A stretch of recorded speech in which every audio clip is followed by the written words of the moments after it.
வெள்ளிக்கிழமை 2 பாங்கு பற்றி உங்கள் கருத்து என்ன? சஹீஹான ஹதீஸ், நபி ஸல்லல்லாஹு அலைஹி வஸல்லம் காலத்துல மிம்பர்ல உட்காருவாங்க. உட்கார்ந்த உடனே ஒருவர் பாங்கு சொல்வார் முன்னுக்கு நின்று. இதான் நபி வழி. அப்ப நபி வழியைத்தான் பின்பற்றணும். வரலாறு சொல்லுது, அபூபக்கர் சித்திகிற காலத்திலே ஒரு பாங்கு தான், உமர் இப்னு கத்தாபுடைய காலத்திலே ஒண்ணுதான், உஸ்மான் ரலியல்லாஹு தஆலா வந்துதான் ஒன்ன கூட்டினு எழுதி வச்சிருக்கிறாங்க. அப்ப இது நபியுடைய காலத்துல இல்ல. அப்ப நபி செய்வதும் மார்க்கம், செய்யாமல் விடுவதும் மார்க்கம். அதப்ப நாங்களும் விடணும்.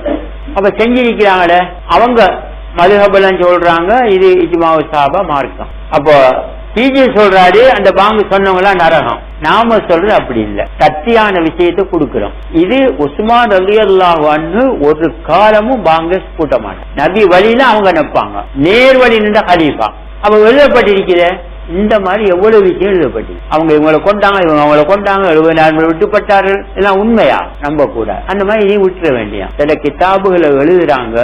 சஹாபாக்களை பற்றி பல விஷயங்கள் வந்திருக்கும், நாங்க அதை பற்றி கதைக்காமல் மௌனமா இருப்பதுதான் சிறந்தது அப்படி எழுதி வச்சுட்டாங்க. அப்ப நாம சொல்ற உஸ்மான் ரலியல்லாஹு அன்ஹு இந்த பாங்க கூட்டவே இல்லை.